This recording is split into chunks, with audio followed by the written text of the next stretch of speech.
മിശിഹായിൽ എൻ്റെ പ്രിയ സഹോദരി സഹോദരന്മാരെ, സഭയിലെ പ്രഥമ രക്തസാക്ഷിയും സഭയിലെ ആദ്യത്തെ 7 ഡീക്കന്മാരുടെ നേതാവുമായിരുന്ന വിശുദ്ധ എസ്തപ്പാനോസിനെ കുറിച്ചാണ് നമ്മൾ ഇന്ന് ചിന്തിക്കുക.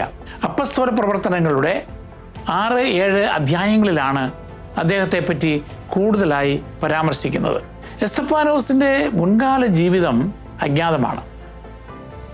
അദ്ദേഹം താമസിച്ചിരുന്നത് ജെറുസലേമിലായിരുന്നു. ഗ്രീക്ക് ഭാഷ സംസാരിച്ചിരുന്ന യഹൂദ ക്രിസ്ത്യാനി ആയിരുന്നു അദ്ദേഹം. 5-ാം നൂറ്റാണ്ടിലെ ഒരു പാരമ്പര്യപ്രകാരം അദ്ദേഹത്തിൻ്റെ പേര് അരമായ ഭാഷയിൽ കിരീടം എന്നർത്ഥമുള്ള കെലിൽ എന്നായിരുന്നു. കിരീടത്തിൻ്റെ ഗ്രീക്ക് പദമായിരുന്നു സ്റ്റെഫാനോസ്. അപ്പം അതുകൊണ്ട് എസ്തപ്പാനോസ് എന്ന് പറഞ്ഞാൽ കിരീടം എന്ന അർത്ഥമാണ്. അപ്പസ്തോല പ്രവർത്തനത്തിൻ്റെ 6-ാം അധ്യായത്തിലെ ആരംഭത്തിൽ സഭയിൽ ഡീക്കന്മാരെ തിരഞ്ഞെടുക്കാനുണ്ടായ സാഹചര്യം വിവരിക്കുന്നുണ്ട്. ക്രിസ്തു ശിഷ്യരുടെ സംഖ്യ വർദ്ധിച്ചുകൊണ്ടിരുന്നു. അക്കാലത്ത് കർത്താവിൻ്റെ 2ാമത്തെ ആഗമനം ഉടനെ ഉണ്ടാകുമെന്ന് വിചാരിച്ചുകൊണ്ട് ആളുകൾ തങ്ങളുടെ സമ്പത്തെല്ലാം ശിഷ്യന്മാരെ ഏൽപ്പിക്കുകയും അത് എല്ലാവർക്കുമായി തുല്യമായി വിതരണം ചെയ്യുകയും ചെയ്തിരുന്നു. അങ്ങനെയുള്ള അനുദിന സഹായ വിതരണത്തിൽ തങ്ങളുടെ വിധവകൾ അവഗണിക്കപ്പെടുന്നുവെന്ന് ഗ്രീക്കുകാർ ഹെബ്രായക്കാർക്കെതിരെ പിറുപിറുത്തു. ഹെബ്രായർ ഹീബ്രു അല്ലെങ്കിൽ അരമായ ഭാഷ സംസാരിക്കുന്ന യാഥാസ്ഥിതികരായ യഹൂദന്മാരായിരുന്നു. അവർ ഒരുപക്ഷെ ഗ്രീക്ക് ഭാഷയും സംസാരിച്ചിരിക്കാം. എന്നാൽ ഗ്രീക്ക് മാത്രം സംസാരിക്കുന്ന പലസ്തീനിയൻ ജൂതന്മാരായിരുന്നു ഹെലനിസ്റ്റുകൾ. അവരുടെ ഒരു പ്രത്യേകത, അവർക്ക് ഗ്രീക്ക് സംസ്കാരം കൂടുതലായി ഉണ്ടായിരുന്നു. സെപ്തജിന്ത് എന്നറിയപ്പെടുന്ന ബൈബിളിൻ്റെ ഗ്രീക്ക് പരിഭാഷയാണ് അവർ ഉപയോഗിച്ചിരുന്നത്. അവർ ഇസ്രായേലിൽ പുറത്ത് താമസിച്ചിരുന്നു. അതിനുശേഷം മടങ്ങി വിശുദ്ധ നാട്ടിൽ വന്ന് അവർ താമസിച്ചിരുന്നു. ഇവരാണ് ഗ്രീക്കുകാരെന്ന് അറിയപ്പെട്ടിരുന്നത്. അങ്ങനെ ഗ്രീക്കുകാരും ഹെബ്രായ ഭാഷക്കാരും ജെറുസലേമിലെ യഹൂദ ക്രിസ്ത്യാനികളിൽ പെട്ടിരുന്നു. യാഥാസ്ഥിതികരായ ഹെബ്രായർ തങ്ങളാണ് ഉന്നതരെന്ന് സ്വയം കരുതുകയും അപ്രകാരം മറ്റുള്ളവരോട് പെരുമാറുകയും ചെയ്തു. അതിനാൽ ഗ്രീക്ക് ഭാഷയും സംസ്കാരവും ഉള്ളവർക്ക് ഹെബ്രായർ തങ്ങളോട് വിവേചനം കാട്ടുന്നതായി തോന്നി. ക്രിസ്ത്യാനികൾ എന്ന നിലയിൽ പോലും വിഭാഗീയ വികാരങ്ങൾ തുടർന്നുവെന്നത് ഖേദകരമാണ്. വിധവകൾക്ക് പൊതുവിഭവങ്ങൾ വിതരണം ചെയ്യുന്നതിൽ പക്ഷഭേദം കാണിക്കുന്നതായി അങ്ങനെ പരാതി ഉയർന്നു. അപ്പസ്തോല പ്രവർത്തനത്തിൻ്റെ 6-ാം അധ്യായം 2-ാമത്തെ വാക്യത്തിൽ പറയുന്നത്, അതുകൊണ്ട് 12 പേര് ശിഷ്യരുടെ സമൂഹത്തെ ഒരുമിച്ച് കൂട്ടി പറഞ്ഞു, ഞങ്ങൾ ദൈവവചന ശുശ്രൂഷയിൽ ഉപേക്ഷ കാണിച്ച് ഭക്ഷണമേശകളിൽ ശുശ്രൂഷിക്കുന്നത് ശരിയല്ല. തുടർന്ന് അവർ പറഞ്ഞു, സഹോദരരെ, സുസമ്മതരും ആത്മാവും ജ്ഞാനവും കൊണ്ട് നിറഞ്ഞവരുമായ 7 പേരെ നിങ്ങളിൽ നിന്ന് കണ്ടുപിടിക്കുവിൻ. അപ്പസ്തോല പ്രവർത്തനത്തിൻ്റെ 6-ാം അധ്യായം 5-ാമത്തെ വാക്യത്തിൽ ഇപ്രകാരം പറയുന്നു, അവർ വിശ്വാസവും പരിശുദ്ധാത്മാവും നിറഞ്ഞ സ്തെഫാനോസ്, പീലിപ്പോസ്, പറോക്കോറോസ്, നിക്കനോർ, തീമോൻ, പ്രമേനാസ്, യഹൂദമതം സ്വീകരിച്ച അന്ത്യോക്യക്കാരൻ നിക്കളാവോസ് എന്നിവരെ തിരഞ്ഞെടുത്തു. ഇത് പത്രോസിൻ്റെ മാത്രം തിരഞ്ഞെടുപ്പല്ല. ഡീക്കന്മാരെ തിരഞ്ഞെടുക്കുവാൻ അപ്പസ്തോലന്മാരാണ് സമൂഹത്തോട് ആവശ്യപ്പെടുക. അങ്ങനെ സമൂഹം തിരഞ്ഞെടുക്കപ്പെട്ടവരെ അപ്പസ്തോലന്മാർ പ്രാർത്ഥിച്ച് അവരുടെ മേൽ കൈകൾ വെച്ച് അവരെ നിയമിക്കുകയായിരുന്നു. ഇത് ഒരു യഹൂദ രീതിയാണ്.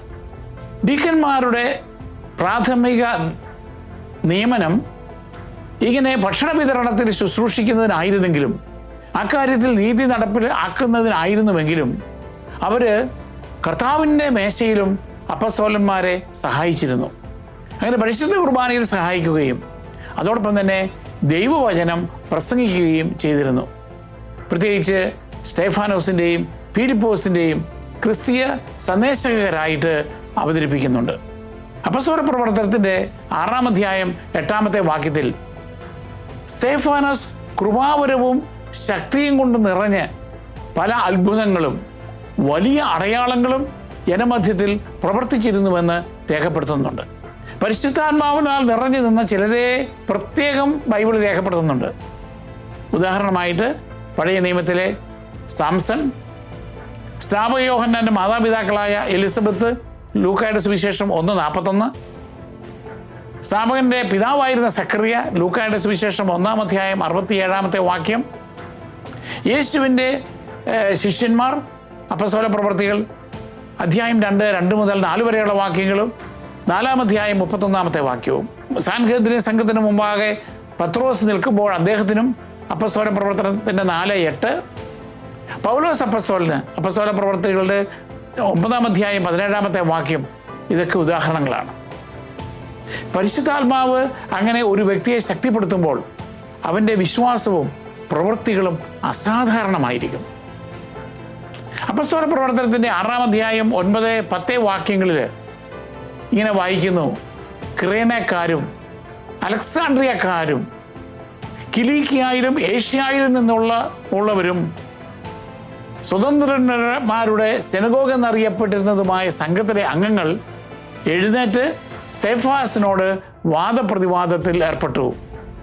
എന്നാൽ അവൻ്റെ സംസാരത്തിൽ വെളിപ്പെട്ട ജ്ഞാനത്തോടും ആത്മാവിനോടും എതിർത്ത് നിൽക്കുവാൻ അവർക്ക് കഴിഞ്ഞില്ല.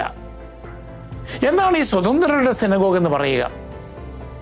ബൈബിൾ പണ്ഡിതന്മാരുടെ അനുമാനമനുസരിച്ച് ഈ സ്വതന്ത്രർ റോമിൽ അടിമകളായ ശേഷം അവിടെ നിന്ന് ചക്രവർത്തി അവരെ വിട്ടയച്ചതാണ്. അവർ ജെറുസലേമിൽ തിരികെ എത്തിയിട്ട് സ്വന്തം സെനഗോഗ് നിർമ്മിച്ചു. ഈ ഒരു ഹെലനിസ്റ്റ് അല്ലെങ്കിൽ ജൂത ക്രിസ്ത്യാനി എന്ന നിലയിൽ എസ്തപ്പാനോസിന് അവരുടെ ഇടയിൽ സ്വാധീനം ചെലുത്തുവാനായിട്ട് സാധിച്ചു. ഈ റോമയിൽ നിന്ന് എത്തിയ ഹെലനിസ്റ്റിക് ജൂതന്മാരെ പരിവർത്തനം ചെയ്യുവാൻ എസ്തപ്പാനോസ് ശ്രമിച്ചു. അത് ഹെലനിസ്റ്റിക് ജൂത നേതാക്കന്മാരെ അസ്വസ്ഥരാക്കി. അതിനാൽ അവർ സ്തെഫാനോസുമായിട്ട് വിവാദമുണ്ടാക്കി. 7 ഡീക്കന്മാരിലെ പ്രമുഖ വ്യക്തിയായിരുന്നു സ്റ്റീഫൻ. അവരിൽ ഏറ്റവും പ്രായം കൂടിയ ആളുമായിരുന്നു അദ്ദേഹം. അവർക്കിടയിൽ പ്രധാനിയായിരുന്നതിനാൽ സഭ എസ്തപ്പാനോസിനെ ആർച്ച് ഡീക്കൻ എന്ന് വിളിച്ചിരുന്നു. ഇനി സ്തെഫാനോസിനെതിരായിട്ട് ഉണ്ടായ യഹൂദന്മാരുടെ ആരോപണങ്ങൾ എന്തൊക്കെയാണെന്ന് നോക്കാം. അത് യഹൂദന്മാർ ഈശോയുടെ മേൽ ആരോപിച്ച അതേ ആരോപണം തന്നെയാണ്. അതായത് ദൈവദൂഷണം പറഞ്ഞു. അതുപോലെ തന്നെ ദേവാലയത്തിന് എതിരായിട്ട് അവൻ സംസാരിച്ചു. ഇത് ഈശോയും ഇപ്രകാരം തന്നെ ചെയ്യുന്നുണ്ട്. അപ്പോൾ ഈശോ എന്ത് പഠിപ്പിച്ചോ എന്ത് പറഞ്ഞോ അത് തന്നെയാണ് എസ്തപ്പാനോസും ചെയ്തിരുന്നത്. യഹൂദന്മാരെ സംബന്ധിച്ചിടത്തോളം അവരുടെ ജെറുസലേം ദേവാലയവും മോശയുടെ നിയമങ്ങളും ഏറെ വിലപ്പെട്ടതായി അവർ കരുതിയിരുന്നു. എസ്തപ്പാനോസ് ഈ ജെറുസലേം ദേവാലയം നിലനിൽക്കില്ല എന്ന് പ്രസംഗിച്ചു. അതുപോലെ തന്നെ നോഹയുടെ ന്യായപ്രമാണങ്ങളാകട്ടെ എല്ലാവരുടെയും രക്ഷയ്ക്ക് വഴിയൊരുക്കുന്ന ഈശോയുടെ സുവിശേഷത്തിന് വഴിമാറിക്കൊടുക്കണമെന്ന് അദ്ദേഹം പ്രഖ്യാപിച്ചു. പരമ്പരാഗത യഹൂദന്മാർക്ക് ഇവ അംഗീകരിക്കാൻ കഴിഞ്ഞില്ല. അങ്ങനെ അവർ സ്തെഫാനോസിനെതിരെ വ്യാജ സാക്ഷികളെ നിരത്തി. സെനഗോഗിലെ അംഗങ്ങൾ സ്തെഫാനോസിനെ സാൻഹെദ്രിൻ സംഘത്തിൻ്റെ മുമ്പാകെ ഹാജരാക്കി. സാൻഹെദ്രിൻ സംഘം എന്ന് പറയുന്നത് മഹാപുരോഹിതൻ നയിക്കുന്ന യഹൂദന്മാരുടെ സുപ്രീം കോടതി അല്ലെങ്കിൽ ട്രൈബ്യൂണലാണ്. അതൊരു സുപ്രീം കൗൺസിലാണ്. സാൻഹെദ്രിൻ സംഘത്തിന് യഹൂദന്മാരുടെ മേൽ മതപരമായിട്ടും സിവിൽ ക്രിമിനൽ നിയമപ്രകാരവും അധികാരമുണ്ടായിരുന്നു. അപ്പസ്തോല പ്രവർത്തനത്തിൻ്റെ 6-ാം അധ്യായം 11-ാമത്തെ വാക്യത്തിൽ നാം വായിക്കുന്നു: അതുകൊണ്ട് അവർ രഹസ്യമായി പ്രേരിപ്പിച്ചതനുസരിച്ച് ജനങ്ങളിൽ ചിലർ പറഞ്ഞു, അവൻ മോശയ്ക്കും ദൈവത്തിനുമെതിരായി ദൂഷണം പറയുന്നത് ഞങ്ങൾ കേട്ടു. അപ്പസ്തോല പ്രവർത്തനത്തിൻ്റെ 6-ാം അധ്യായം 14-ാമത്തെ വാക്യത്തിൽ നാം വായിക്കുന്നുണ്ട്: നസ്രായനായ യേശു ഈ സ്ഥലം നശിപ്പിക്കുകയും മോശ നമുക്ക് നൽകിയിട്ടുള്ള ആചാരങ്ങൾ മാറ്റുകയും ചെയ്യുമെന്ന് ഇവൻ പ്രസ്താവിക്കുന്നതായി ഞങ്ങൾ കേട്ടു. തുടർന്ന് ലൂക്കാസ് സുവിശേഷകൻ രേഖപ്പെടുത്തുന്നു: എസ്തപ്പാനോസിൻ്റെ മുഖം ഒരു ദൈവദൂതൻ്റെ മുഖം പോലെ കാണപ്പെട്ടു. മഹാപുരോഹിതൻ എസ്തപ്പാനോസിനെ തൻ്റെ ന്യായം അവതരിപ്പിക്കുവാനായിട്ടുള്ള അനുവാദം നൽകി. എസ്തപ്പാനോസ് ആകട്ടെ തനിക്കെതിരായ ആരോപണങ്ങൾ നിഷേധിക്കുന്നതിന് പകരം യേശുവിൻ്റെ പഠിപ്പിക്കലുകളെ അടിസ്ഥാനമാക്കിയുള്ള രക്ഷാചരിത്രം മുഴുവൻ വ്യാഖ്യാനിച്ചു കൊടുത്തു. അദ്ദേഹം പറഞ്ഞു, പൂർവ്വപിതാക്കന്മാരായ അബ്രാഹം, യാക്കോബ്, ജോസഫ്, പിന്നീട് നിയമദാതാവായ മോശ, യഹൂദന്മാരുടെ പ്രമുഖനായിരുന്ന ദാവീദ് രാജാവ്, ഇവരെല്ലാം ദൈവത്തെ പ്രസാദിപ്പിച്ചവരാണ്. എന്നാൽ അവരുടെ കാലത്തൊന്നും ദേവാലയം ഉണ്ടായില്ല. പിന്നീടാണ് സോളമൻ രാജാവ് ദേവാലയം പണിയുന്നത്. അതിനാൽ ഈ പഴയ നേതാക്കന്മാർക്കാർക്കും കർത്താവിനെ ആരാധിക്കാൻ ദേവാലയം ഉണ്ടായിരുന്നില്ല. അതുകൊണ്ട് ആളുകൾക്ക് ദേവാലയത്തിൽ ബന്ധിപ്പിക്കാൻ കഴിയില്ല. മറിച്ച് ദേവാലയം ഇല്ലാതെയും ദൈവത്തെ പ്രസാദിപ്പിക്കുവാനും ആരാധിക്കുവാനും കഴിയും. ഗോത്രപിതാക്കന്മാരെ പോലെ ദൈവം മനുഷ്യ ഹൃദയങ്ങളിലും വസിക്കുന്നു. അത്യുന്നതൻ മനുഷ്യകരങ്ങളാൽ നിർമ്മിച്ച ദേവാലയങ്ങളിൽ വസിക്കുന്നില്ല എന്നതായിരുന്നു സ്റ്റീഫന്റെ ആശയം. അപ്പോസ്തല പ്രവർത്തനം 7:48. സമറിയക്കാരും യഹൂദന്മാരും തമ്മിൽ ഏത് പർവ്വതത്തിലാണ് ദൈവത്തെ ആരാധിക്കേണ്ടത് എന്നത് തർക്കമുണ്ടായിരുന്നു. അങ്ങനെ യഹൂദന്മാർ ഇസ്രായേലുമായിട്ട് വിഭജിച്ച് കഴിഞ്ഞപ്പോൾ നോർത്തിലുള്ളവർ പറഞ്ഞു ഗെറിസിം മലയിൽ ആരാധിച്ചാൽ മതി. സൗത്തിലുള്ള യഹൂദന്മാർ പറഞ്ഞു യെരുസലേം ദേവാലയത്തിലാണ് ദൈവത്തെ ആരാധിക്കേണ്ടത്. ഈശോ സമറിയക്കാരി സ്ത്രീയുമായിട്ടുണ്ടായ സംഭാഷണത്തിൽ ഈശോ ആ സമറിയക്കാരി സ്ത്രീയോട് ഈ വിഷയത്തെക്കുറിച്ച് സംസാരിക്കുമ്പോൾ പറഞ്ഞു, സ്ത്രീയെ, എന്നെ വിശ്വസിക്കുക, ഈ മലയിലോ യെരുസലേമിലോ നിങ്ങൾ പിതാവിനെ ആരാധിക്കാത്ത സമയം വരുന്നു. യോഹന്നാന്റെ സുവിശേഷം 4:21. തുടർന്ന് 23-24 വാക്യങ്ങളിൽ ഈശോ പറയുകയാണ്, യഥാർത്ഥ ആരാധകർ ആത്മാവിലും സത്യത്തിലും പിതാവിനെ ആരാധിക്കുന്ന സമയം വരുന്നു. അല്ല, അത് ഇപ്പോൾ തന്നെയാണ്. യഥാർത്ഥത്തിൽ അങ്ങനെയുള്ള ആരാധകരെ തന്നെയാണ് പിതാവ് അന്വേഷിക്കുന്നതും. ദൈവം ആത്മാവാണ്. അവിടുത്തെ ആരാധിക്കുന്നവർ ആത്മാവിലും സത്യത്തിലുമാണ് ആരാധിക്കേണ്ടത്. മരുഭൂമിയിൽ മോശെ ഇസ്രായേൽക്കാർ തള്ളിപ്പറഞ്ഞതിനെ യഹൂദ നേതാക്കന്മാർ യേശുവിനെ തള്ളിപ്പറഞ്ഞതിനോട് എസ്തപ്പാനോസ് താരതമ്യം ചെയ്തു. അപ്പോസ്തല പ്രവർത്തനം 7:39 മുതൽ 42 വരെ ഉള്ള വാക്യങ്ങൾ. കർത്താവിൻ്റെ പ്രവാചകന്മാർക്ക് തങ്ങളുടെ പൂർവികർ ചെയ്തതുപോലെ യഹൂദർ യേശുവിനോടും ചെയ്തു. യേശു ദേവാലയത്തെയും ന്യായപ്രമാണങ്ങളെയും പരിഷ്കരിച്ചു. സ്തെഫാനോസിൻ്റെ പ്രതിരോധം സാൻഹെദ്രിനെതിരെയുള്ള കൈപ്പേറിയ ആരോപണമായി മാറി. സാൻഹെദ്രിനെ ശക്തമായ കൊലപാതകികളുടെയും നിയമലംഘകരുടെയും കൂട്ടായ്മയായി സ്തെഫാനോസ് ധൈര്യപൂർവ്വം മുദ്രകുത്തി. അദ്ദേഹം ധൈര്യത്തോടെ പറഞ്ഞു, അപ്പോസ്തല പ്രവർത്തനം 7:51-52 വാക്യങ്ങളിൽ, മർക്കടമുഷ്ടിക്കാരെ, ഹൃദയത്തിലും കാതുകളിലും അപരിച്ഛേദിതരെ, നിങ്ങൾ എല്ലായ്പ്പോഴും പരിശുദ്ധാത്മാവിനോട് മല്ലടിക്കുന്നു. നിങ്ങളുടെ പിതാക്കന്മാരെ പോലെ തന്നെയാണ് നിങ്ങളും. ഏത് പ്രവാചകനുണ്ട് നിങ്ങളുടെ പിതാക്കന്മാർ പീഡിപ്പിക്കാത്തതായി? നീതിമാനായവൻ്റെ ആഗമനം മുൻകൂട്ടി അറിയിച്ചവരെ അവർ കൊലപ്പെടുത്തി. നിങ്ങൾ അവനെ ഒറ്റിക്കൊടുക്കുകയും വധിക്കുകയും ചെയ്തു. തുടർന്ന് സാൻഹെദ്രിൻ സംഘത്തിൻ്റെ പ്രതികരണം 7-ാം അധ്യായം അപ്പോസ്തല പ്രവർത്തനത്തിൻ്റെ 7-ാം അധ്യായം 54-ാമത്തെ വാക്യത്തിൽ പറയുന്നു, ഇത് കേട്ടപ്പോൾ അവർ കോപാകുലരായി അവൻ്റെ നേരെ പല്ല് കടിച്ചു. ബൈബിളിൽ 2 സന്ദർഭങ്ങളിലാണ് ഈ പല്ലുകടി എന്ന പ്രയോഗം ഉള്ളത്. ആദ്യത്തേത് അന്ത്യവിധിയുടെ നിത്യശിക്ഷയുടെ സമയത്താണ്. അവിടെ ശിക്ഷയ്ക്ക് വിധിക്കപ്പെട്ടവരുടെ ഇടയിൽ വിലാപവും പല്ലുകടിയും ഉണ്ടാകും. കാരണം അത് അവിടുത്തെ കടുത്ത നിരാശയുടെയും കോപത്തിൻ്റെയും സമയമാണ്. രണ്ടാമത്തേത് സങ്കീർത്തനത്തിൻ്റെ 37-ാമത്തെ അധ്യായം 12-ാമത്തെ വാക്യത്തിൽ പറയുന്നുണ്ട്, ദുഷ്ടൻ നീതിമാനെതിരായി ഗൂഢാലോചന നടത്തുകയും അവൻ്റെ നേരെ പല്ലിറുമ്പുകയും ചെയ്യുന്നു. അങ്ങനെ അപ്പോസ്തല പ്രവർത്തനങ്ങളുടെ രചയിതാവായ ലൂക്ക എസ്തപ്പാനോസിനെ നിരപരാധിയായും സാൻഹെദ്രിൻ സംഘത്തെ ദുഷ്ടന്മാരുമായി അവതരിപ്പിക്കുന്നുണ്ട്.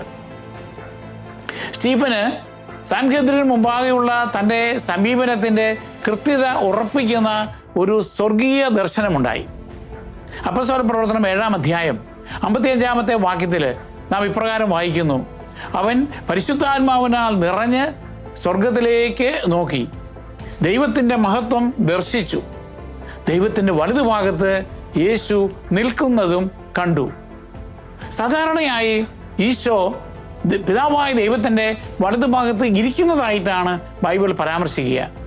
എന്നാൽ ഇവിടെ ഈശോ നിൽക്കുന്നതായിട്ടാണ് പറയുന്നത്. അതിൻ്റെ അർത്ഥം സ്തെഫാനോസിൻ്റെ വിചാരണ വേളയിൽ ഈശോ സജീവമായിരുന്നു. സ്തെഫാനോസിനെ ഇരു കൈകളും നീട്ടി സ്വർഗത്തിലേക്ക് ഈശോ സ്വാഗതം ചെയ്തു. അതാണ് എസ്തപ്പാനോസിനുണ്ടായ ദർശനം. യഹൂദന്മാർ ഈശോയെ മിശിഹായായി അംഗീകരിക്കാത്തതിനാൽ സാൻഹദ്രീൻ സ്തെഫാനോസിൻ്റെ ദർശനത്തെ കടുത്ത ദൈവദൂഷണമായിട്ടാണ് കണക്കാക്കിയത്. അപ്പോസ്തല പ്രവർത്തനത്തിൻ്റെ 7-ാം അധ്യായം 57-58 വാക്യങ്ങൾ നാം വായിക്കുന്നു. അവർ ഉച്ചത്തിൽ ആക്രോശിച്ചുകൊണ്ട് ചെവി പൊത്തുകയും അവൻ്റെ നേരെ ഒന്നാകെ പാഞ്ഞെടുക്കുകയും ചെയ്തു. അവർ അവനെ നഗരത്തിന് പുറത്താക്കി കല്ലെറിഞ്ഞു.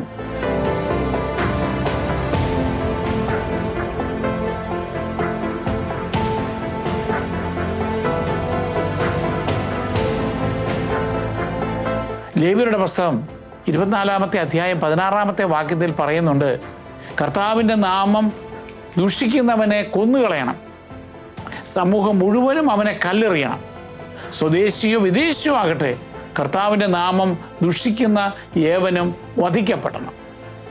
ഇതനുസരിച്ചാണ് അവർ എസ്തപ്പാനോസിനോട് പെരുമാറുന്നത്. എസ്തപ്പാനോസ് രക്തസാക്ഷിത്വം വരിച്ച സമയത്ത് അദ്ദേഹം യേശുവിനെ അനുകരിക്കുന്നുണ്ട്. കല്ലുകൾ അവൻ്റെ മേൽ വർഷിച്ചപ്പോൾ സ്റ്റീഫൻ വിളിച്ചു പറഞ്ഞു, കർത്താവായ യേശുവേ, എൻ്റെ ആത്മാവിനെ കൈക്കൊള്ളണമേ. അപ്പോസ്തല പ്രവർത്തനം 7-ാം അധ്യായം 59-ാമത്തെ വാക്യം. Lord, lay not this sin to their charge.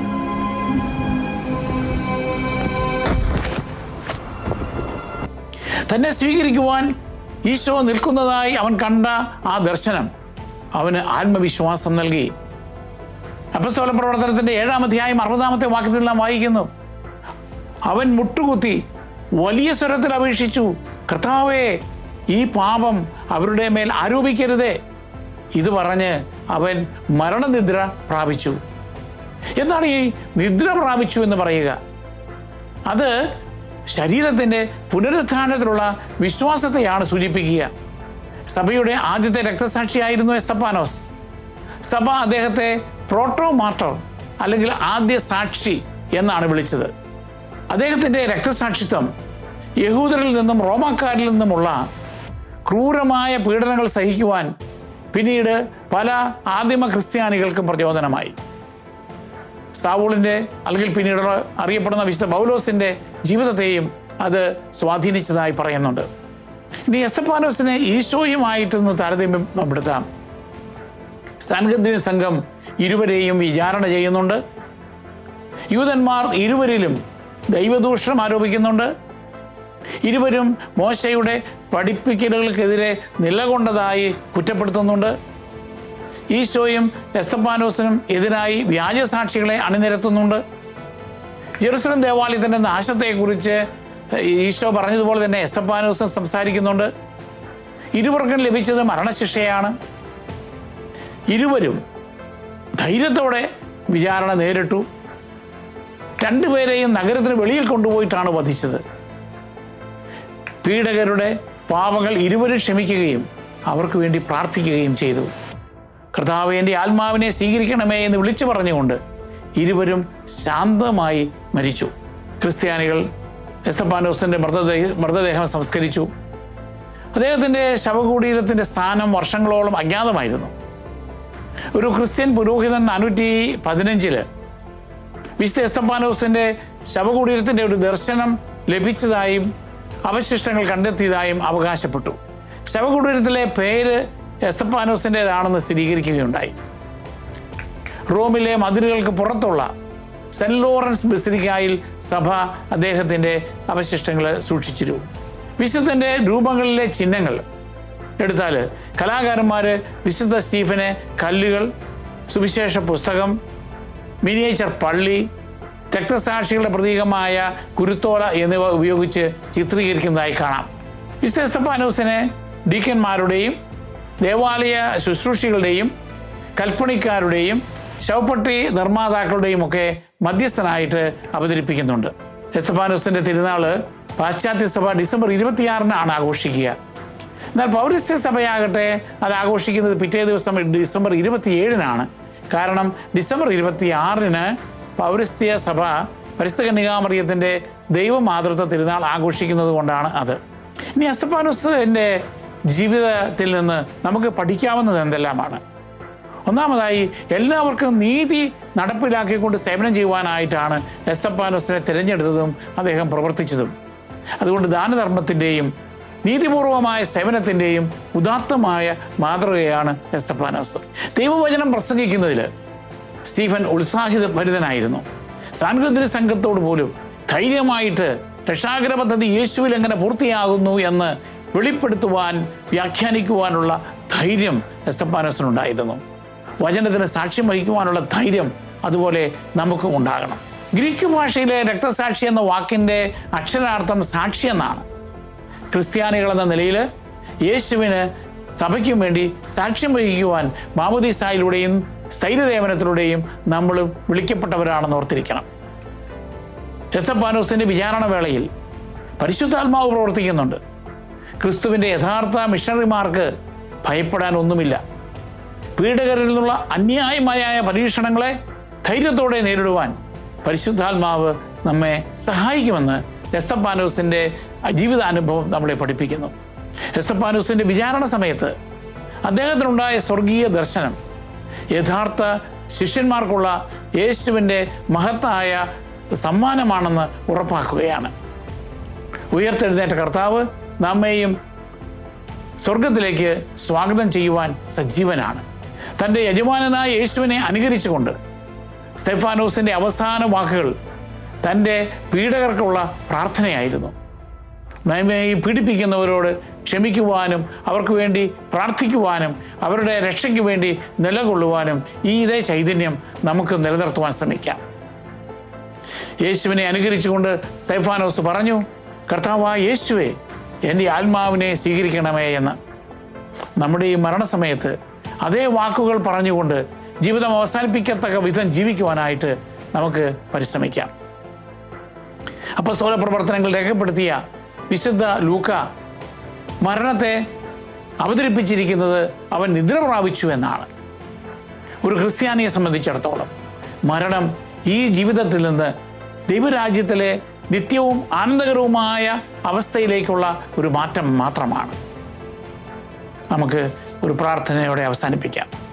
കർത്താവായ ഈശോയെ, ഡീക്കനായ വിശുദ്ധ സ്തെഫാനോസിലൂടെ വിശ്വാസത്തിൻ്റെയും ദാനധർമ്മത്തിൻ്റെയും തിളക്കമാർന്ന മാതൃക അങ്ങ് ഞങ്ങൾക്ക് നൽകി.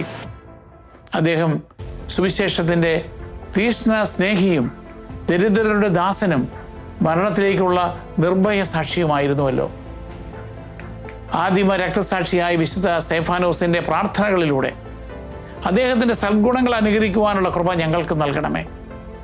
അദ്ദേഹത്തെ പോലെ ഞങ്ങൾ വിശ്വാസത്തിലും പരിശുദ്ധാത്മാവിലും നിറഞ്ഞവരാകുവാനും ഞങ്ങളുടെ സഹോദരങ്ങളെ എളിമയോടും സ്നേഹത്തോടും കൂടി സേവിക്കുവാനും ഇടയാകട്ടെ. ഞങ്ങളോട് തെറ്റ് ചെയ്യുന്നവർക്ക് വേണ്ടി പ്രാർത്ഥിക്കുവാനും അവരുടെ രക്ഷ തേടുവാനും വിശുദ്ധ എസ്തഫാനോസിൻ്റെ മാതൃക ഞങ്ങൾക്കും പ്രചോദനമാകട്ടെ. ക്രിസ്തുവിന് വേണ്ടിയുള്ള ആദ്യ രക്തസാക്ഷിയായ മഹത്വമുള്ള വിശുദ്ധ എസ്തഫാനോസെ, നീതിയിൽ ഉറച്ചു നിൽക്കുവാനും സ്വർഗത്തിലെ നിത്യകിരീടം നിന്നോടൊപ്പം പങ്കിടുവാനും ഞങ്ങൾക്ക് വേണ്ടി മാധ്യസ്ഥം വഹിക്കണമേ. ആമേൻ.